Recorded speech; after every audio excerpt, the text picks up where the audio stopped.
Hello बच्चों, आज हम लोग लेके आ गए हैं finally square and square root का आखिरी लेसन। इसके साथ ये चैप्टर खत्म हो जाता है। हमारा बहुत बड़ा चैप्टर था, बहुत टाइम लगा इसके अंदर। तो देखो, कुछ क्वेश्चंस हैं जो एक्स्ट्रा क्वेश्चंस जो मेरे को लगते हैं अच्छे अच्छे, मैंने क्वेश्चन छांटे हैं बुक्स में से, जो मेरे को लगता है मैं करवा दूं तो बहुत अच्छा रहेगा।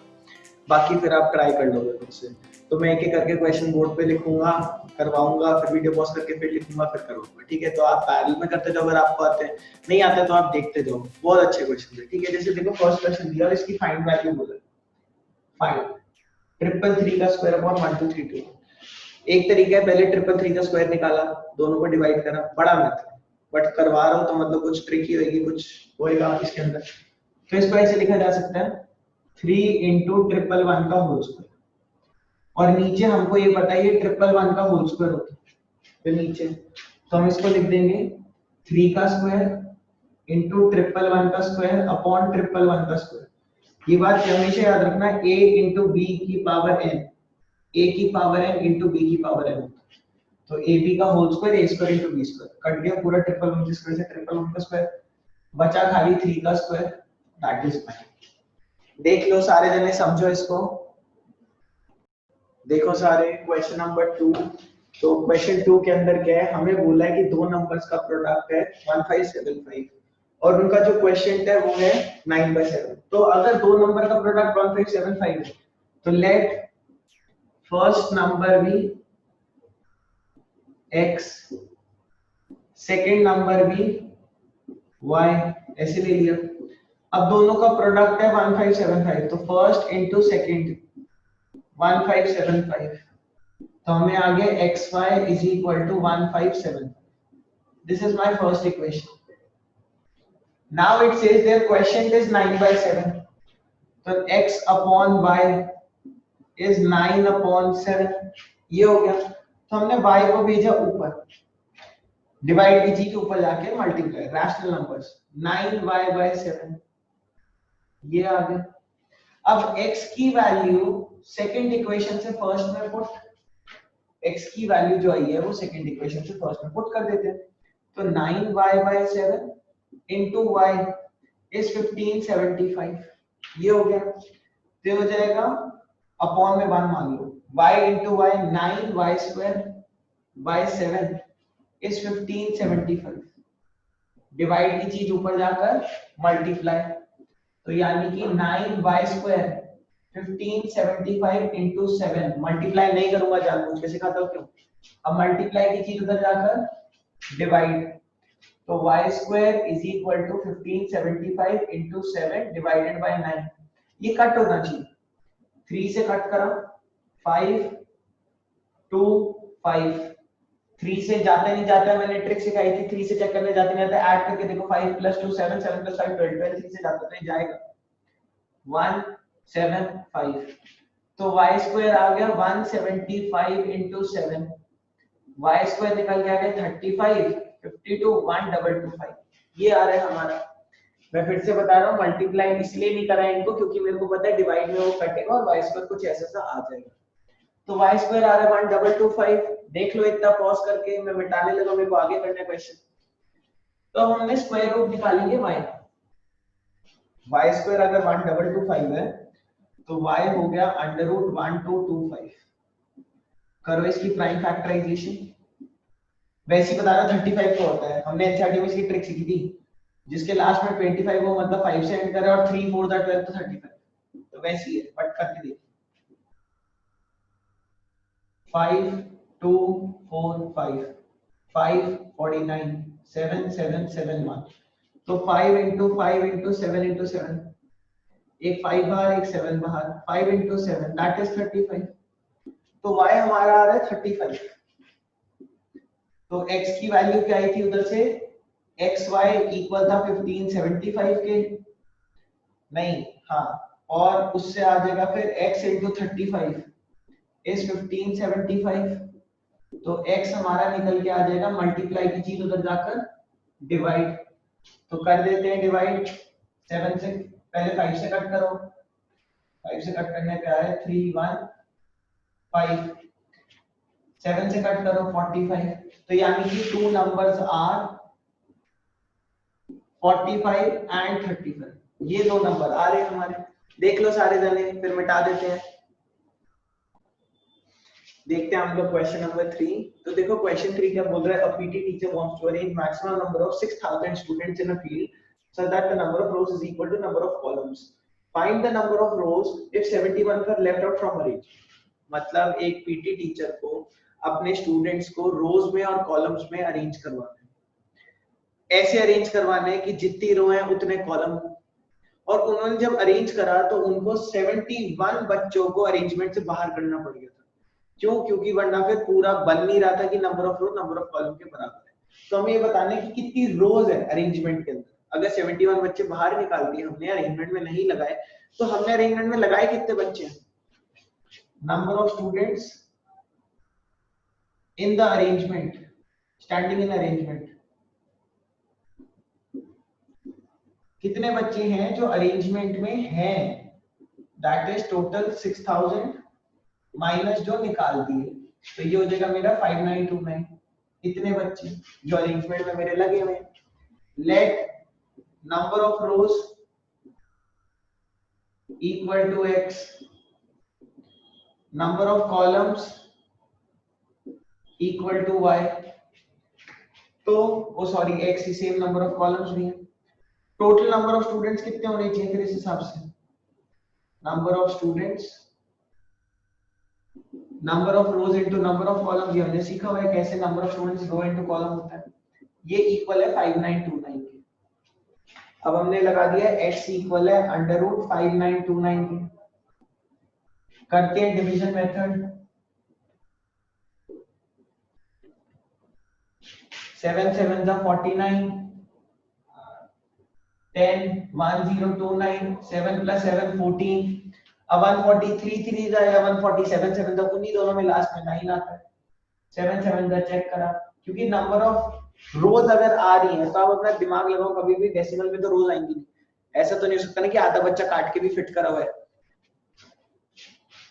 4 32 10, तो इसीलिए परफेक्ट स्क्वायर आना था। परफेक्ट स्क्वायर आने के लिए मैंने चेक करा 9 है तो या तो 7 से जा रहा है या 3 से जा रहा है। 7 से मेरा ये जा रहा है, तो ये हो गया। तो यानी कि ये है 77। सो और 77 रोज एंड 77 कॉलम्स है। This is the answer. कर लो सारे बच्चे नोट। नेक्स्ट, तो देखो ये हमारा नेक्स्ट क्वेश्चन है, क्वेश्चन नंबर 4। क्वेश्चन नंबर 4 क्या कह रहा है? The cost of leveling and turfing a square lawn at rupees 2.5 per meter square is इतने rupees. Find the cost of fencing it at rupees 5 per meter. तो देखो पर metre square का मतलब एरिया की बात हो रही है, और पर मीटर का मतलब किसी लेंथ की बात हो रही है, साइड की बात हो रही है या पेरीमीटर की बात हो रही है। तो देखो वो कह रहा है cost of levelling and turfing a square lawn. तो एक स्क्वायर लॉन ले लिया। Let side of square be x metre. एक जो स्क्वायर है उसकी चारों साइड्स जो है वो x है। अब इसका एरिया होता है x स्क्वायर मीटर स्क्वायर, ये इसका एरिया। अब वो कह रहे हैं cost of levelling and turfing, मतलब जो पूरी फील्ड है उसको लेवल भी करवाना है, बिल्कुल प्लेन करवाना है, और टर्फिंग भी करनी है, उसके अंदर टर्फ बनाना है। तो उसकी कॉस्ट हमें दी है इतनी। तो देखो क्या होता है, फॉर्मूला याद रखना है हमेशा, total area is equal to total cost upon cost per metre square. जैसे मैं आपको एग्जांपल दूं, आपको हर 1 मीटर स्क्वायर के 10 रुपीज देने। For every 1 metre square, example दे रहा हूं,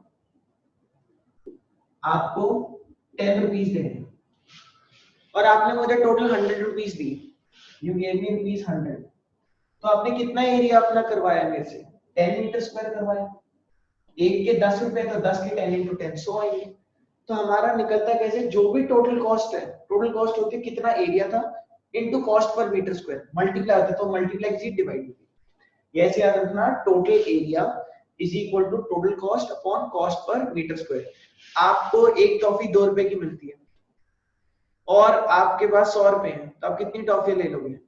आप ले लोगे जो टोटल आपके पास पैसे डिवाइडेड बाय 1 के जो पैसे, 100 by 250 टॉफीज आप ले लोगे। तो टोटल पैसे कितने पास हैं, एक टॉफी के कितने पैसे हैं, डिवाइड करा तो कितनी टॉफीज लेती वो निकल के आ गई, नॉर्मल लॉजिक। तो करते हैं टोटल कॉस्ट कितनी की बने, total area is x square, total cost 13322.5 divided by 2.50, decimal से डेसिमल हटा, दो डेसिमल नीचे तो फर्क नहीं पड़ा, 0 से 0 कट, 5 से डिवाइड करवाते हैं,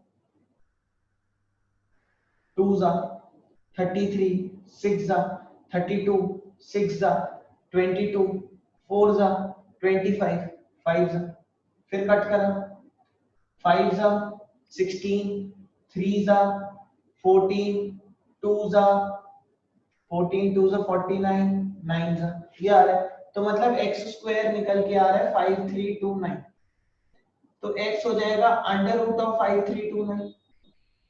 डिवीजन मेथड लगा देते हैं क्योंकि वो मुझे इजी लगता है, ना नंबर सोचने किससे डायरेक्ट किससे नहीं डायरेक्ट करते हैं। 7 7 49, 429, 14, 143, 3 से होता है, तो यानी कि ये हो गया 73 मीटर। तो एक साइड 73 मीटर की है, मेरे को फेंसिंग करनी है। फेंसिंग कहाँ का लगेगी, फेंसिंग घर में कोई ना घुस जाए, लॉन में कोई ना घुस जाए, तो फेंसिंग चारों तरफ करी हमने, कहीं से भी ना घुस जाए।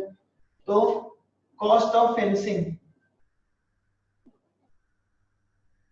इज इक्वल टू पेरीमीटर, जो टोटल जिसको फेंस करना है, इनटू कॉस्ट पर मीटर, कितनी कॉस्ट है 1 मीटर की, ये हो गया फेंसिंग का।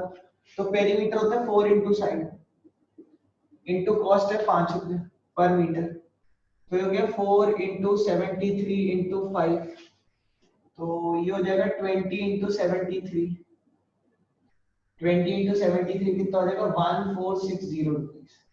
This is the answer. देख लो, समझो, सारे बच्चे नोट करो इसको। नेक्स्ट देखो, नेक्स्ट बस ये लास्ट क्वेश्चन है, इसको अच्छे से समझना सारे जने। देखो क्वेश्चन है आपको ना अलग अलग, अब डेसिमल स्क्वायर रूट्स गिवन है और उसके बीच में कुछ ना कुछ प्लस माइनस करने, जिसको सॉल्व करना है।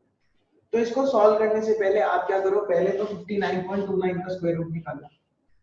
टफ नहीं है, डिफरेंट है, इसलिए करवा 59.29, डेसिमल के इधर दो दो का, डेसिमल के इधर दो दो का, 7 7 का 49, 1029, 14 डेसिमल 147 7 जो होता है, अभी करा बहुत बार कर लिया सेम क्वेश्चन, 28 तो 32, हाँ बिल्कुल ठीक, 7 7 का 1029, तो ये आ गया 0।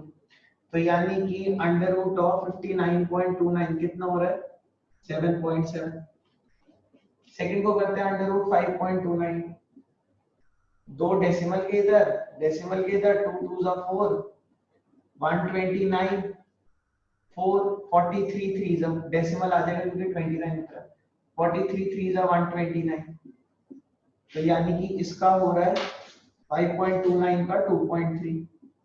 तो कुछ नहीं, आप फर्स्ट पार्ट में फ्रैक्शन में पुट कर देते हैं बस, under root 59.29 minus 5.29 divided by 59.29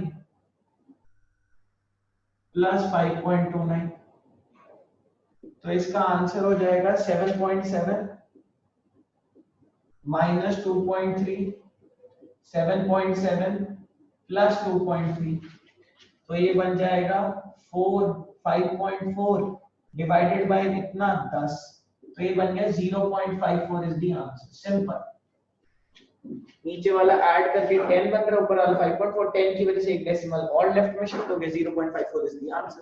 खत्म। Next second part, last.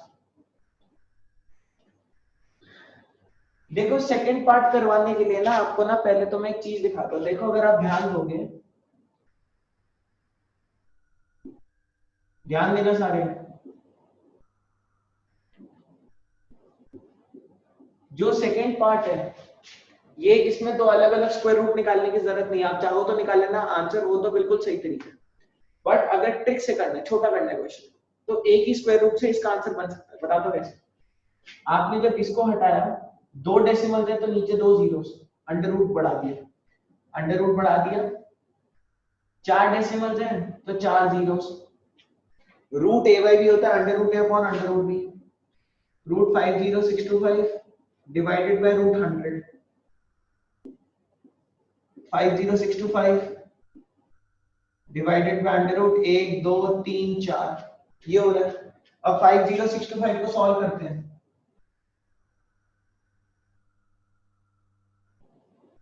2 2 4 106 4 42 2s are 84 22 25 नीचे 42 प्लस 2 यूनिट में यूनिट ऐड 44 445 फाइव का चेक कर लेते हैं 25 22 22 आ रहा है जी 5 5 ये हो गया। तो ये बन जाएगा 225 रूट 100 होता है 10 0000 तो खाली 100 बचेगा नीचे 225 तो ये बन गया 22.5 प्लस 2.25 तो ये बन गया 24.75। दिस इज द आंसर, खत्म। लेकिन जरूरी नहीं है हर क्वेश्चन ऐसे बन रहा हो। अगर मान लो मैंने आपको दे दिया रूट 9 प्लस 0.09 और आप इसमें भी सोचने लग जाओ कि सर मैं यही चीज कर लूं तो हो जाएगा, नहीं हो पाएगा। रीजन बताएगा, जब डेसिमल हटाओगे तो नीचे एक 10 नीचे एक 100 तो ये बन जाएगा root 9 by root 10 root 9 by root 100।